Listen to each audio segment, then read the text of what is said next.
Hello students, आज मैं आपके साथ डिस्कस करने जा रही हूँ कंट्रोल रेशो। कि हम कुछ ऐसी रेशो आपके साथ डिस्कस करेंगे जिसके थ्रू हम क्या कर सकते हैं, कंट्रोल कर सकते हैं। मतलब कि उसमें हम बजटेड रेशो का भी यूज़ करेंगे। कैसे करते हैं हम बताते हैं।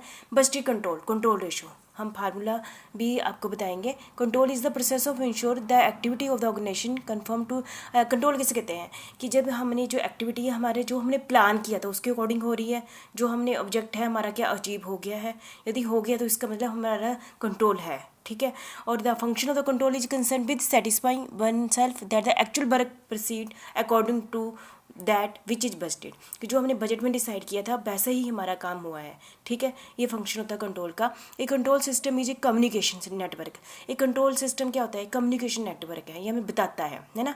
It monitor activities with in the organisation at the same time it provide the base for corrective action. ये हमें वेरिएशन के बारे में बताता है और ये बेस बताता है कि कैसे हम एक्शन लें कि ताकि उस पर कंट्रोल किया जा सके। Control ratio are a mean of providing information about the extent of deviation of actual performance from the budgeted performance. ये हमें डेविएशन के बारे में बताता है, किसके, एक्चुअल परफॉर्मेंस और बजटेड परफॉर्मेंस के बीच में जो वेरिएशन होती है उसको हम किस थ्रू में यहाँ पर प्रेजेंट करेंगे, रेशो के हिसाब से। डेविएशन में भी फेवरेबल और अनफेवरेबल। जो डेविएशन होती है वो फेवरेबल भी हो सकती है और अनफेवरेबल भी हो सकती है। जैसे कि बाई चांस हमने सोचा कि 100 रुपया खर्चा आएगा लेकिन खर्चा हुआ 90 रुपये, तो ये फेवरेबल ही हुआ, चाहे बजट के बराबर नहीं है, ठीक है।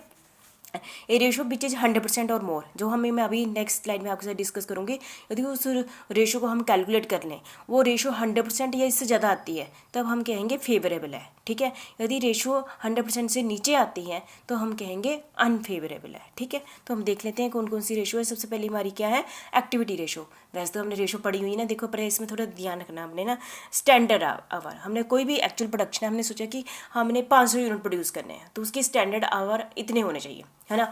लेकिन जो बजट कमेटी ने डिसाइड किया है, बजट कमेटी कहती है इतने घंटे में ये काम होना चाहिए, ठीक है।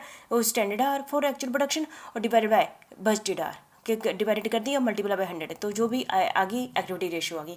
यदि ये 100% से अबव आई तो इसका मतलब क्या है, फेवरेबल है, ठीक है। Capacity ratio, this ratio indicate whether the actual capacity utilise is more or less. कि ये बताती है कि जो एक्चुअल कैपेसिटी है उसका यूटिलाइजेशन ज़्यादा किया गया है कि कम किया गया है, किसके कंपेयर में, बजटेड कैपेसिटी के कंपेयर में।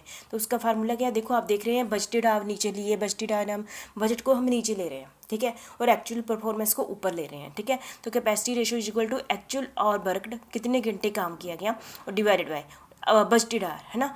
कि किसी के काम को कितने घंटे एक्चुअल में काम किया गया और बजट में था कि ये घंटे इतने घंटे में हो जाना चाहिए था। तो यदि 100% से वह आता है तो इसका मतलब क्या है, ये आपको पहले बता दिया, ठीक है। एफिशिएंसी रेशो क्या होती है, this ratio indicate whether the actual hour used for actual production are more or less than the standard hour. The ratio is computed by the formula standard hour for actual production का standard hour divided by actual hour worked. Actual ये मैंने budgeted ने दिया, दोनों में budgeted ने actual hour worked. ये efficiency ratio को इंडिकेट करता है, ठीक है। Calendar ratio, this ratio indicate the extent of the actual working day utilise during the budget period.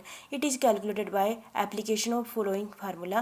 Calendar ratio is equal to number of the day actually कितने number of the day actually काम किया गया divide by number of the day in budget में, budget के according कितने दिन काम होना चाहिए, ऊपर है कि एक्चुअल में कितने दिन काम हुआ, ठीक है। इसकी रेशो उसको हम क्या कहते हैं, कैलेंडर रेशो कहते हैं, मल्टीप्लाई बाय 100। और एक्टिविटी रेशो क्या होगी, कैपेसिटी रेशो जो, और एफिशिएंसी रेशो।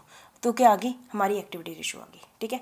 जो हमारी पहली वाली रेशो कैसे कैलकुलेट करेंगे, सेकंड वाली capacity ratio multiply by efficiency ratio को मल्टीप्लाई बाय कर दो तो क्या बन जाती है, एक्टिविटी रेशो बन जाती है, ठीक है। क्लियर है। तो हमने 3 रेशो की ना ऊपर वाले, activity ratio is equal to capacity ratio multiply by efficiency ratio, ये आ जाती है, ठीक है। आप इसको एक पेज पर उतार लेना। तो ये भी कंट्रोल करने में क्या करती हैं, रेशो हेल्प करती है। ये भी बजट का ही पार्ट है क्योंकि मैंने यहाँ पर बजटेड आवर लिए हैं, ठीक है। तो इसको पेज पर उतार लेना और अच्छे से समझने की कोशिश करना आपने, ठीक है। Thank you very much.